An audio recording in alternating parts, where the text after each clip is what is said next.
현대 사회에서는 국가와 권력이 법과 제도를 어떻게 설계하고 운영하는가에 따라 사람들의 삶의 방향이 크게 바뀐다.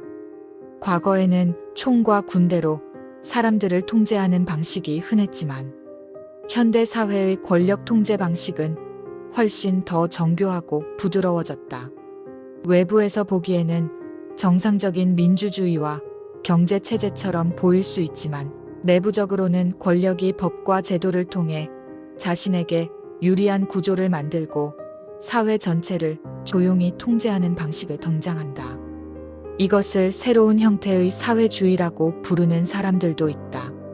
강압이나 폭력이 아니라 제도, 행정, 규제, 사회적 분위기, 특정 집단에 대한 특혜와 배제 등 여러 요소를 결합해 권력을 유지하고 부를 통제하는 방식이다. 이러한 체제에서는 법이 원래 가지고 있던 목적과 기능이 조금씩 변하기 시작한다. 법은 원래 모두가 공정하고 자유롭게 살아갈 수 있도록 규칙을 정하고 질서를 유지하는 역할을 한다. 그러나 법을 만드는 기관이나 권력을 가진 세력이 자신들의 이익을 위해 법을 바꾸기 시작하면 법은 공정성을 잃고 도구가 된다.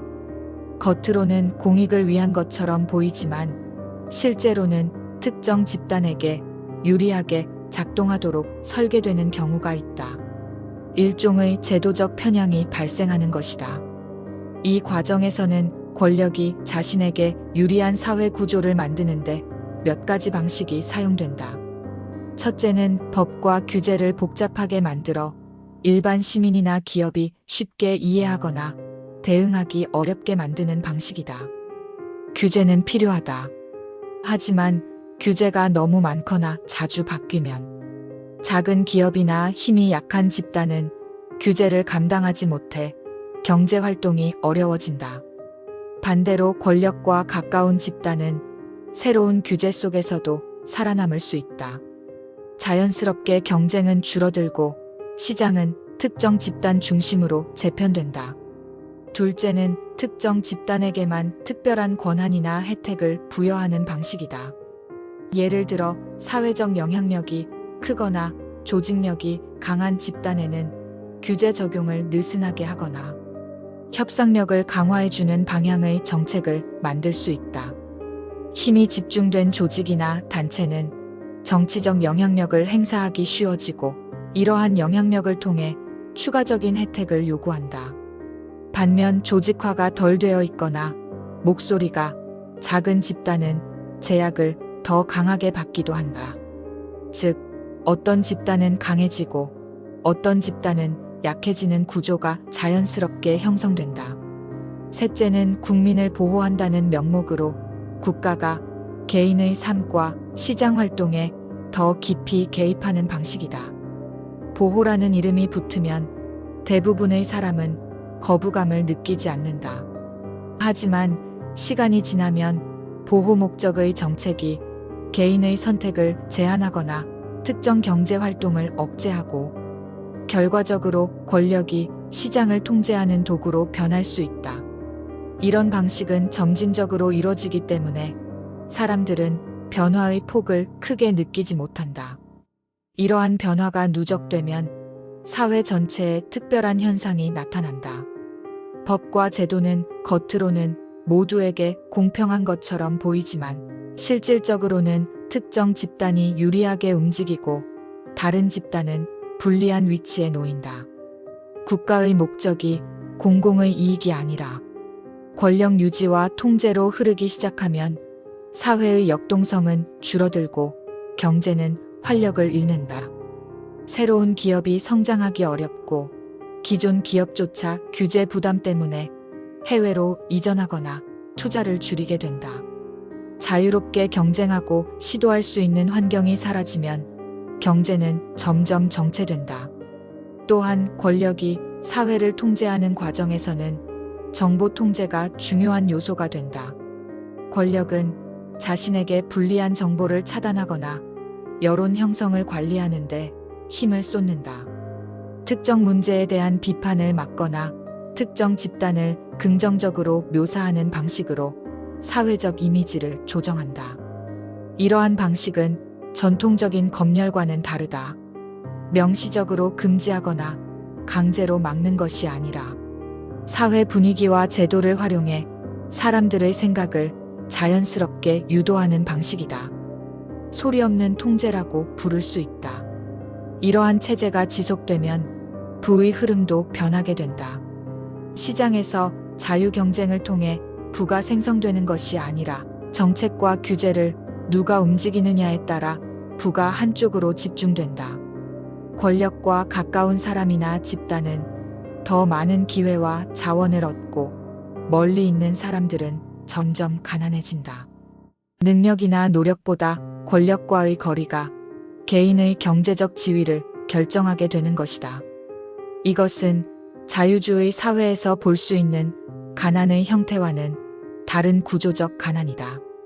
특정 조직이나 단체가 사회에서 과도한 힘을 가지는 현상도 여기에서 설명할 수 있다. 노동조합이든 기업이든 이익단체든 어느 집단이든 제도적 힘이 지나치게 강해지면 사회 전체의 균형이 무너진다. 권력이 그 집단을 정치적으로 활용할 필요가 있을 경우에는 더욱 그렇다. 하나의 집단에 더 큰 발언권이나 면제를 주고 다른 집단에는 엄격한 규제를 부과하는 방식이 등장할 수 있다.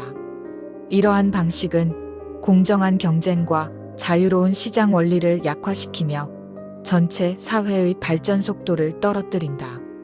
일반 시민들은 이런 변화가 눈에 잘 보이지 않기 때문에 상황이 상당히 진행된 뒤에야 문제를 느끼는 경우가 많다. 법은 천천히 바뀌고 규제는 한 단계씩 추가되며 정책은 점진적으로 수정된다. 어느 하나만 보면 큰 문제가 없어 보인다.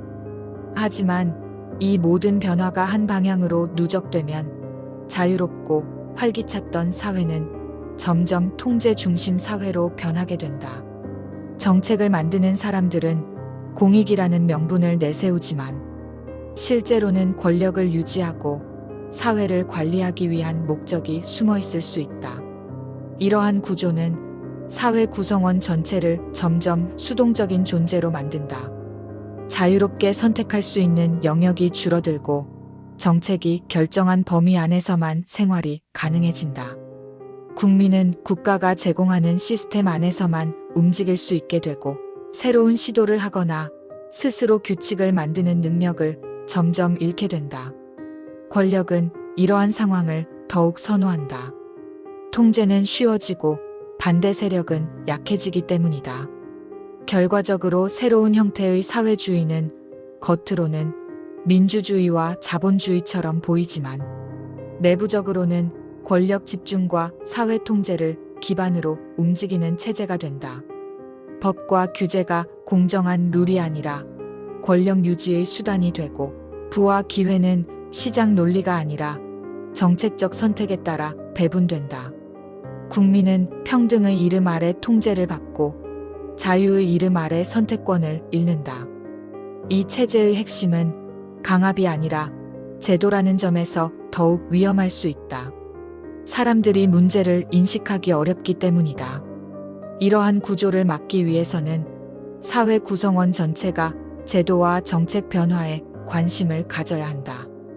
법이 누구에게 어떤 영향을 주는지, 규제가 어떤 집단을 강화하고 어떤 집단을 약화시키는지, 정책의 진정한 공익인지, 아니면 권력 유지에 사용되는 것인지 꾸준히 살펴봐야 한다. 민주사회를 지키는 힘은 시민의 감시와 참여에서 나온다. 법은 소수의 권력자가 아니라 전체 국민을 위해 존재해야 하며 제도는 특정 집단이 아니라 사회 전체의 기회를 넓히기 위해 설계되어야 한다.